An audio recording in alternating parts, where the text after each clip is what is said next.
I gave that plant 20 years. And now it's gone. I don't even know how to make the next truck payment. Repossessions are up over 150%. Trucks that once defined the American dream, now symbols of financial collapse. The unthinkable is happening right now.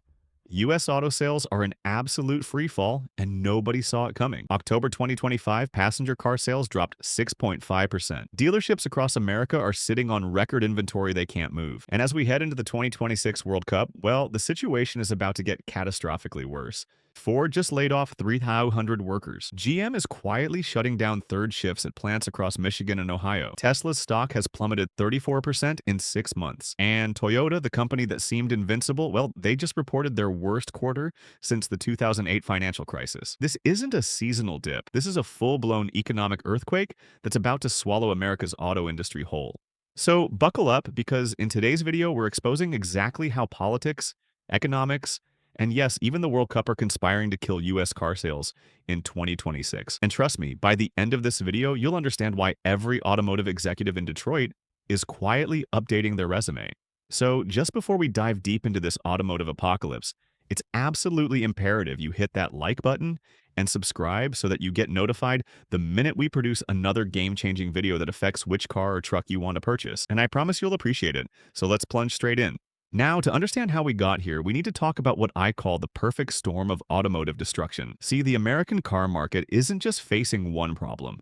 It's facing 5 simultaneous catastrophes that are colliding at exactly the wrong moment. And the timing? Well, it couldn't be worse. First up, we've got the EV subsidy cliff, and this one's a killer. For years, the federal government was handing out up to $7,500 in tax credits for electric vehicle purchases. Now, that program expired in October 2025, and the impact was absolutely devastating. Overnight, electric vehicle sales dropped like a stone. We're talking about a 6.5% decline in passenger car sales in just 1 month. But here's what the mainstream media won't tell you. That number hides the real catastrophe.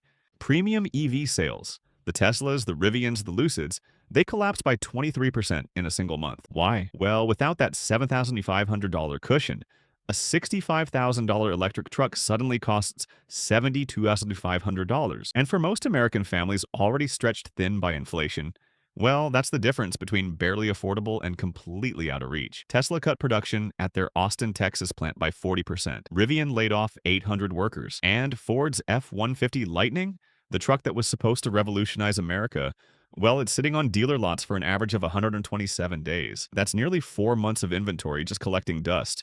Now dealerships are panicking because they borrowed money to stock these EVs, and now they can't sell them without taking massive losses. Some dealers are offering $15,000 off MSRP just to move metal, and even at those prices, Americans aren't buying. The EV dream, at least for now, is absolutely dead.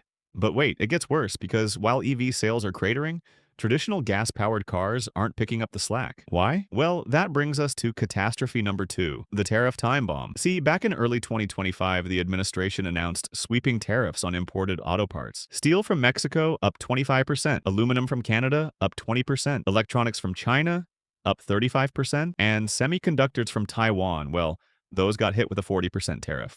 Now the politicians promised these tariffs would bring manufacturing back to America. The reality? Well, it just made every single car more expensive. The average new car transaction price in America hit $49 to $70 in November 2025. That's up from $47 to $200 just 8 months earlier. A $2,170 increase in less than a year. And for trucks and SUVs, the vehicles Americans actually want to buy, well, the average price is now $58,400. Think about that for a second. The average American household income is $75,000. So a new truck now costs 78% of the average family's entire annual income before taxes. It's absolutely insane. Auto loans have stretched to an average of 74 months. That's over 6 years to pay off a depreciating asset. And interest rates? Well, they're hovering between 7.5% and 9.2% for most buyers. The monthly payment on that average $58,400 truck is now $947 a month for 72 months. And here's the kicker. Americans are already drowning in debt. Credit card balances hit a record $1.2 trillion in 2025. Student loan payments restarted after the pandemic pause ended. And inflation, despite what the government claims, is still eating away at paychecks. Groceries cost 30% more than they did 3 years ago. Rent is up 25%. Utilities have skyrocketed.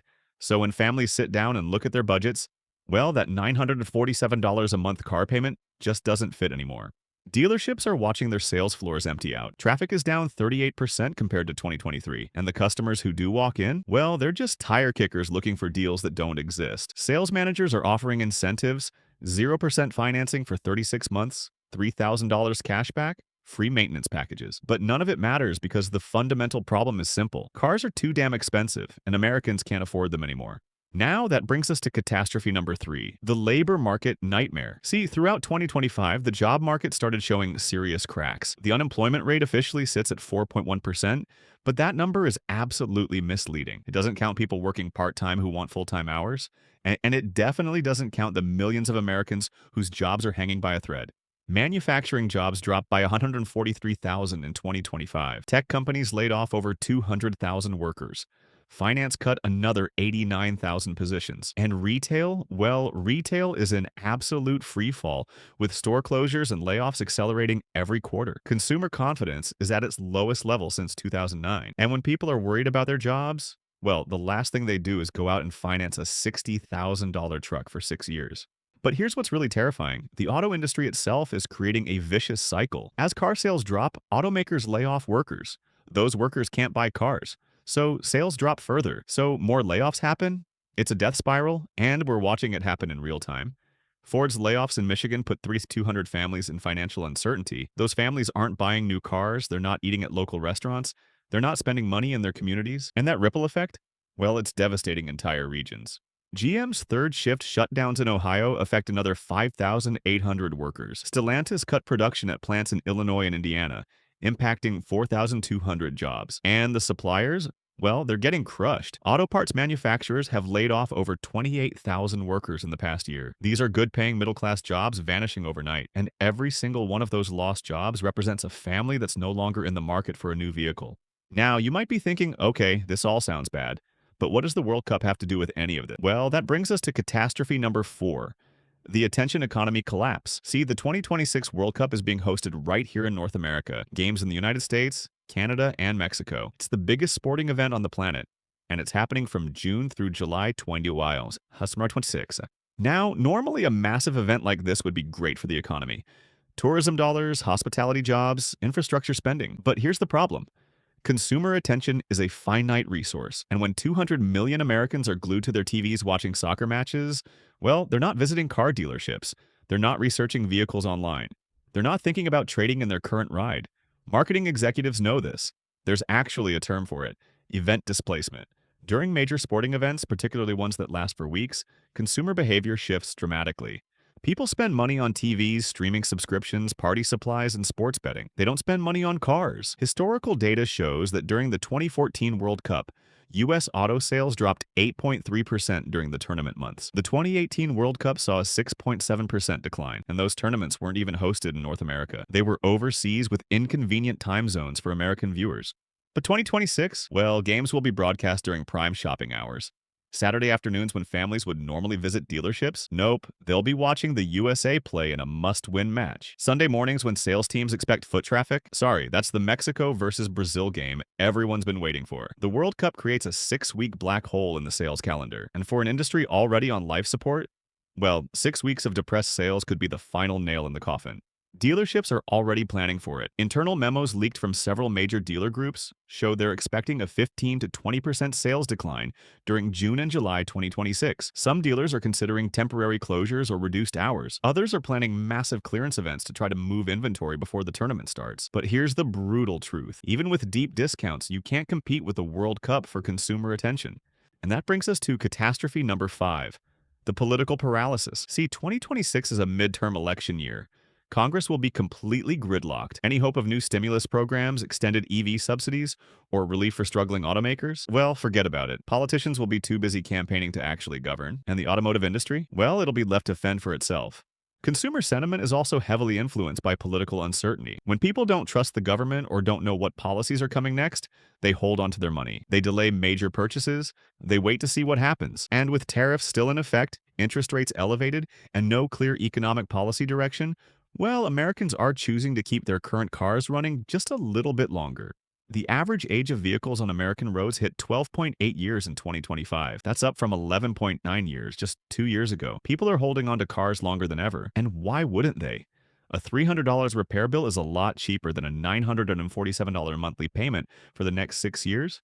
So they're patching up the old Silverado, replacing the transmission on the Honda Accord, and praying their vehicle lasts another year or two until the economic picture improves.